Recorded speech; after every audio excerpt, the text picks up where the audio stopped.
Hi, Beth, Sholom. This is your weekly Take Home Torah. My name is Rabbi Russell, and I am glad to be with all of you as we head into this Shabbat. So this week's Torah portion is Vayikra. It is the first parsha of the third book of the Torah. And before we get into a little study about Vayikra, I wanted to tell a small story. So a couple of months ago, my friend and I went in on a wedding gift together for another friend. And we were browsing through the registry, trying to find something a little bit more interesting than sheets or towels or cutting boards or something like this. And my friend said to me, "I'll do anything but no knives." And I thought this was a bit strange. I asked her, what's the reason? And she said, well, it's a tradition in my family. My grandmother taught me, it's a myth, that you aren't supposed to buy knives for a couple on their wedding day. It's, brings bad luck. Now, I have to say that in my family, that was not the case. Knives were very important to the chef in our household when we were thinking about what we wanted our kitchen to, how we wanted our kitchen to be assembled, and knives were very important. But okay, I believed the myth, and we decided to go with something else. And here I was this week, perusing through the Torah portion, hoping to find something about korbanot, the sacrifices, that was going to be different or interesting, right? It's a bit hard to sort of pull out of korbanot something that feels relevant to us today. Burnt offerings of birds, burnt offerings of cattle and of flocks, meal offerings of flour. In the Reform Sidurim, actually, this section of the liturgy about the sacrifices, particularly the Musaf sacrifice, the extra additional sacrifice that we brought on festivals and on Shabbat, this whole section of liturgy is actually taken out of the service, right? Because it's not relevant anymore. Thank goodness we're not bringing sacrifices to our synagogues like the Israelites brought sacrifice to the temple. And so then I found this line of Torah that I wanted to share with you that I knew would sort of inspire all of us. And it says the following: if one's offering to God is a burnt offering of birds, one shall choose one's offering from turtle doves or from pigeons. The priest shall bring it to the altar, pinch off its head, and turn it into the smoke of the altar, and its blood shall be drained out against the side of the altar. Nice, right? You vegetarians out there are probably squirming. The carnivores might even be a little bit uncomfortable to know that this was something that was done multiple times a day. It was a regular practice, right? To bring people together as some sort of a form of prayer. The Israelites were instructed to take animals to the temple and to slaughter them as a gift. So it didn't have to be fancy. It didn't have to be the top of the line of a sacrifice, but the idea was to literally offer something up to God at different moments of people's lives, right, as their way of connecting to God and as perhaps God's way of connecting to them, to us. So I was obviously kidding that this line was going to feel like it inspired us in some sort of a way, but actually the commentary around the line is where I want to spend a few minutes just kind of going into pulling apart a little bit. So the line itself says, the priest shall bring it to the altar, right? We're talking about a bird, and should pinch off its head.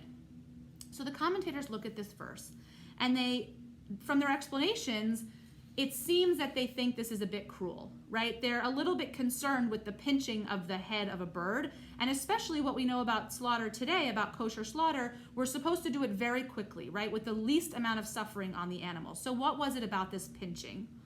And Chizkuni, who's one of our Torah commentators, he says that in fact the word pinch was to indicate that the killing of the animal, the slaughtering of the animal, had to be done with our own two hands, right? We actually had to engage in this act of pinching the bird's head so that we ourselves could do it with our hands, and we were not supposed to use a knife. It specifically says we're not supposed to use a knife.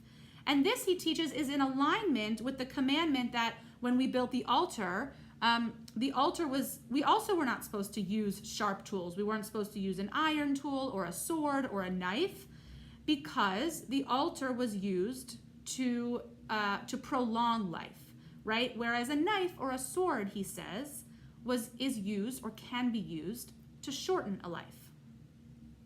And there it was, I thought, right? I read this commentary and I thought, my friend's tradition, or the tradition of her grandmother, and then later finding out that it's actually quite a popular tradition, this tradition was Jewish. And I thought, this is great, right? This custom that you're not supposed to buy knives for a wedding gift is actually inherently Jewish, and here it is from our parsha and from our tradition.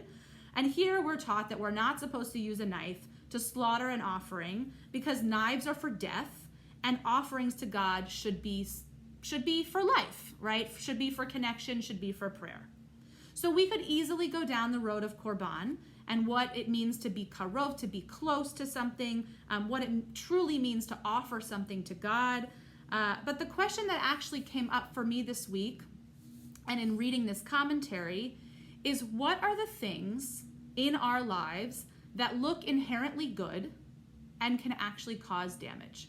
What are the things in our lives that look inherently good, but if they come into the wrong hands, perhaps of a child, right, you can actually end up with something problematic, with something really detrimental.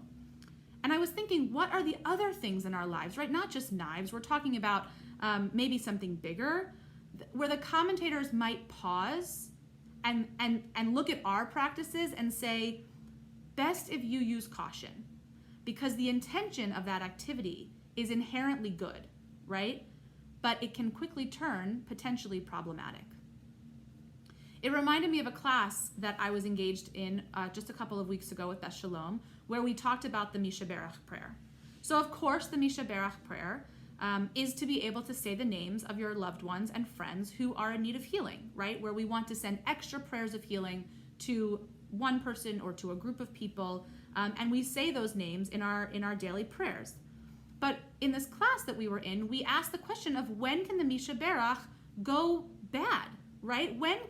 Are there times where it can go bad? And what we came up with, and what some of the commentators helped us to understand as well, is that maybe you hear a name on the list for the first time and it causes you to think, what's wrong with that person? And then it causes you to lead sort of down a road of some sort of gossip. And that's how rumors get started. We've all probably seen this before, not necessarily intentionally. The intention is not inherently bad, but we have to be careful.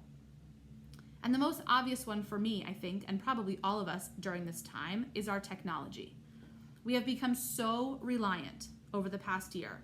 And for some of us, it has brought great joy and connection to the people in our lives, across the world, across the country. And for some, it is a huge burden.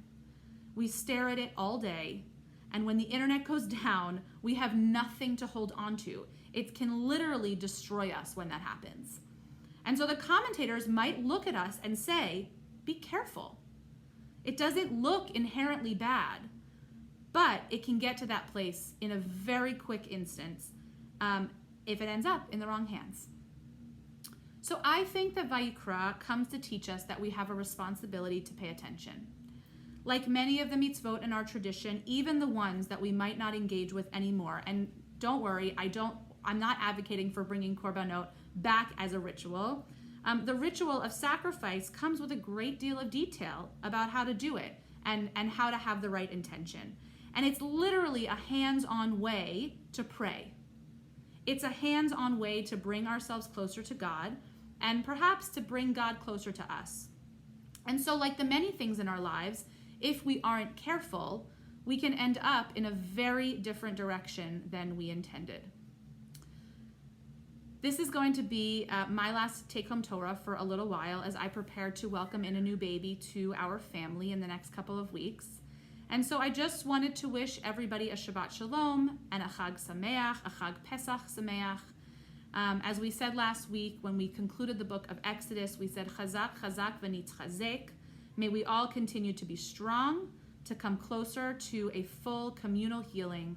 And hopefully when I'm back, we will be that much closer to being together in person.